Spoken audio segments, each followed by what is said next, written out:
भगवान नारायण के नाभि से कमल, कमल के हुए ब्रह्मा, ब्रह्मा से हुए मर्ची, मर्ची से हुए चंद्रमा, जिनसे चला चंद्रवंश, चंद्रवंश में बहुत राजा हुए, आयु सतायु, सतायु रय जय विजय नायुष, और नायुष के 6 बेटा हुए, यति, ययाति, सरयाति, अयाति, ख्याति और कृति। ययाति के 2 विवाह हुए, एक दैत्य राज की कन्या देवयानी, दूसरा दैत्य राज विश्वस्तरवा की बेटी शर्मिष्ठा के साथ। पूछा प्रभु ये राजा ययाति तो क्षत्रिय थे, और लेकिन देवयानी ये ब्राह्मण की बेटी थी, कैसे विवाह हुआ, ये कथा सुनाए।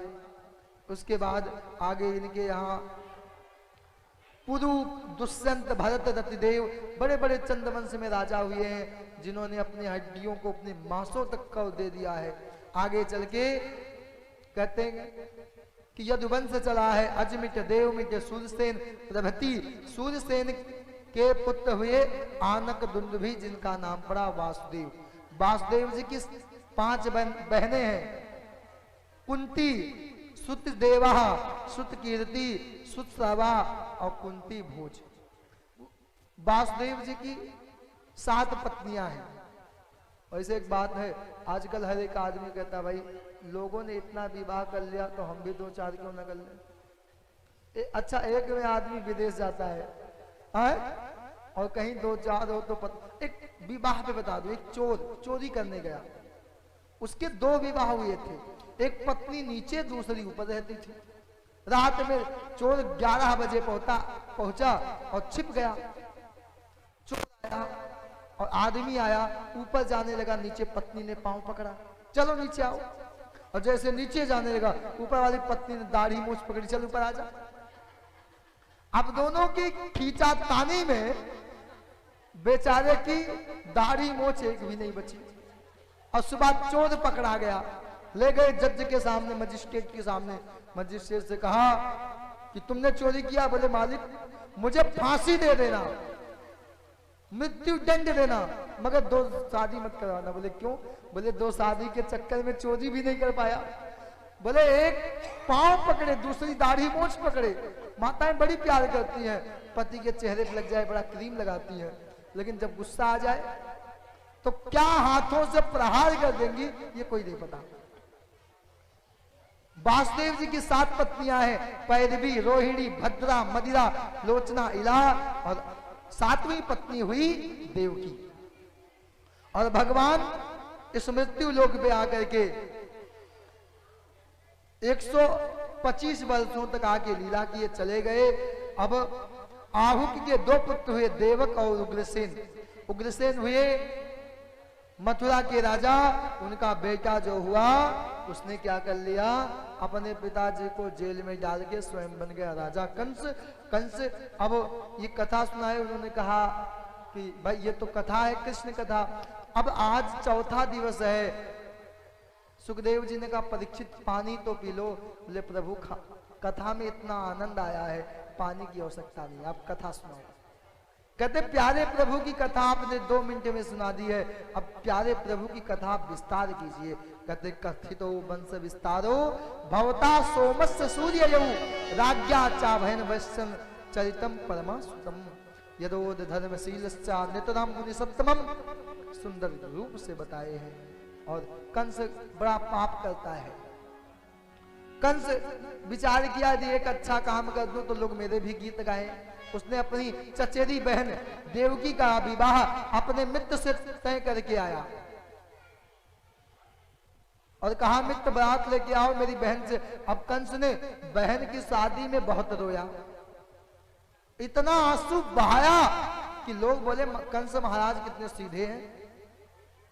भगवान ने कहा मैं उसके घर में कभी नहीं आऊंगा, उसके गर्भ में कभी नहीं आऊंगा जिसका सारथी देहाभिमानी हो।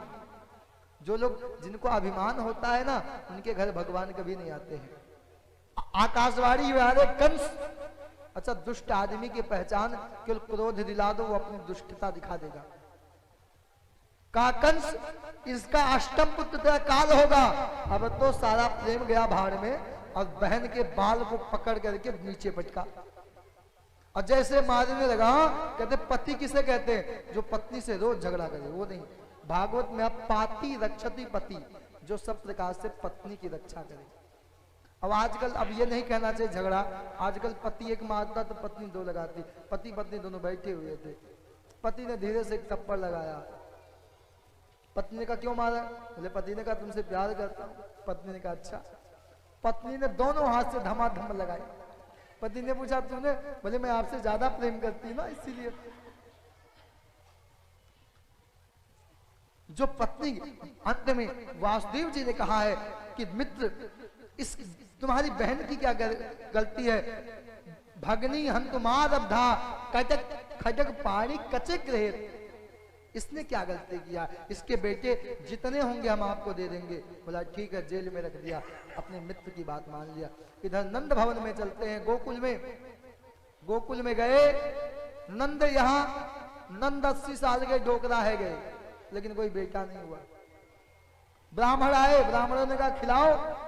और मैं एक बात बताऊं, आप ब्राह्मण को खिलाओ ज्यादा, अरे ब्राह्मण खुश होकर के पेट में हाथ घुमाते हुए आशीर्वाद दे दिए ना, तो काम पक्का। चाहे शादी हो या नौकरी हो, जो भी हो, लेकिन खिला। अच्छा कई लोग अच्छा खिलाना कौन जानता है? जो खाना जानता है। और जो खुद ही नहीं खाता दूसरे क्या खिलाएगा? एक आश्रम में हम लोग पहुंचे तो चाय पीना था, तो भाई चाय पिलाओ। उसने कहा जब मैं चाय नहीं पिलाता हूं मैं क्यों पिलाऊं, दुकान पे पी के आओ। तो खिलाता कौन है? जो खाना जानता है। जो बेचारा खुद कंजूसी करके रहता है, दूसरे क्या खिलाएगा? वो तो खुद मरेगा, साथ में रहने वाले को भी राम नाम सत्य करेगा। इधर तो ब्राह्मणों ने कहा, आशीर्वाद दिया बेटा हो जाए। बोले महाराज अब इस बुढ़ापे में बेटा कहाँ होगा? बोले तू मुझे खिलाया जाओ, हम मंत्र जपते हैं गोपाल सहस्त्र नाम के, क्यों नहीं बेटा होगा? अब मंत्र जपा। और नंद बाबा भी जपते हैं क्या? अब ही तो भयो नहीं, आगे पतो नहीं, पता नहीं छोरा होगा या छोरी होगी, बड़ी समस्या रहती है। अच्छा कहीं किसी के यहाँ बिटिया हो जाए ना, तो पता है आदमी फोन करो क्या हुआ, लड़की हो गया। अच्छा लगता जैसे कहीं मातम छा गया। और लड़का हुआ चाहे भले 10 जूत क्यों ना दे, लेकिन बड़े खुश से कहते हैं कि बेटा हुआ है साहब। अंत में भगवान एक एक करके भगवान आए हैं और कंस ने छोड़ा। भगवान के पहले भाई का नाम है कीर्तिमान,